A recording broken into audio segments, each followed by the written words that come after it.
একুশে ফেব্রুয়ারি আন্তর্জাতিক মাতৃভাষা দিবস। 1952 সালের 21শে ফেব্রুয়ারি বাংলা ভাষাকে রাষ্ট্রভাষার মর্যাদা দেওয়ার দাবিতে ঢাকা বিশ্ববিদ্যালয়ের শিক্ষার্থীদের মিছিলে পুলিশের গুলিতে নিহত হন সালাম, বরকত, রফিক, জব্বার সহ বেশ কয়েকজন। মাতৃভাষার জন্য তাদের আত্মত্যাগ ইতিহাসে এক নজিরবিহীন ঘটনা। তখন থেকেই দিনটি শহীদ দিবস হিসাবে পালিত হয়ে আসছে। 1999 সালের 17 নভেম্বর প্যারিসে অনুষ্ঠিত ইউনেস্কোর সাধারণ সম্মেলনে 21শে ফেব্রুয়ারিকে আন্তর্জাতিক মাতৃভাষা দিবস হিসাবে ঘোষণা হওয়ার জন্য বাংলাদেশের পক্ষ থেকে প্রস্তাব করা হয়।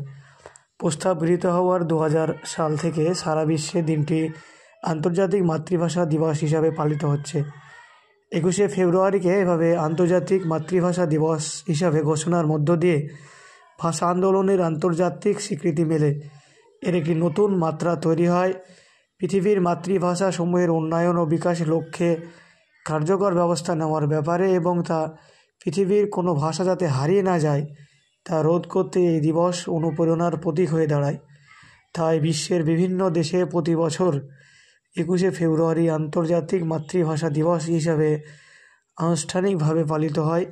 বাংলাদেশের একটি জাতীয় দিবস শহীদ দিবস এভাবে আন্তর্জাতিক মাতৃভাষা দিবস নামে সারা বিশ্বের ঐতিহ্যে পরিণত হয়েছে।